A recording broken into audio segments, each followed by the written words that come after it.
Tamad na anak at ang masipag na anak. Sa malayong nayon, naroon ang isang bahay na naninirahan ng mag-asawa. Pareho silang may anak na babae mula sa unang asawa nila. Mahal na mahal ng ginang ang kanyang anak. Binibigyan niya ito ng mga damit at hindi niya ito pinagtatrabaho, kung kaya naman naging tamad ang kanyang anak.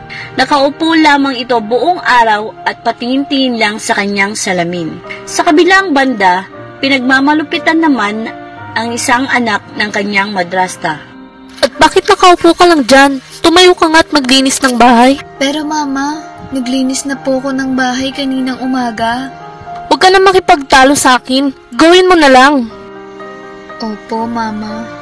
Sa kanya ay pinagagawa ng kanyang madrasta ang lahat ng gawain. Paulit-ulit na niyang ginagawa ang inuutos sa kanya pero hindi siya napapagod. Nakikita ng kanyang ama ang lahat. Nasasaktan ito para sa kanyang anak pero wala siyang magawa. Sa paglipas ng panahon, tuluyan nang nagkasakit ang ama. Mahal kong anak, patawarin mo ako. Hindi ko may bigay sa iyo ang lahat. Ako, Papa, huwag niyo pong alalahanin yun. Minahal niyo ako't inalagaan buong buhay ko. Ako naman po ang mag-aalaga sa inyo. Magtatrabaho po ako at mag-iipon ng pera. Napakahirap po nito para sa atin, pero malalagpasan natin to. Tahimik na pinakikinggan ng madrasta ang usapan nila.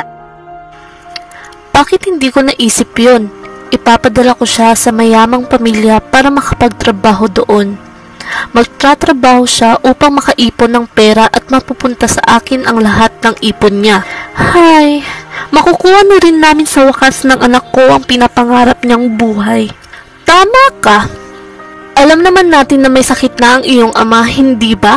Isa pa, napakaraming gastusin dito. Bakit hindi ka mamasukan sa isang mayamang pamilya? Pwede kang maging tagapagsilbi. Ang lakas ng loob mo.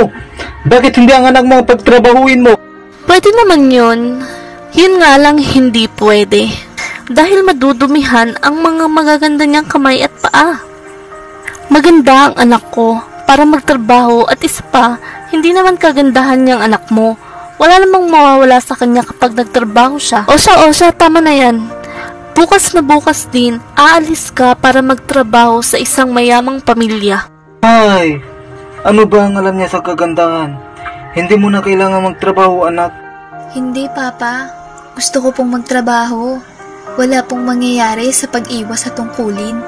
Huwag po kayong mag-alala. Naturuan niyo po ako ng maayos. Naniniwala po ako na magbubunga ang ating pagsisikap. Kinaumagahan, naghanda na sa pag-alis ang dalaga.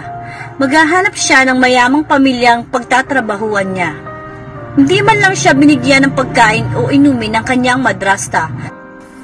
Hinayaan na lamang niya ito at kalaunan ay umalis na ang kanyang anak.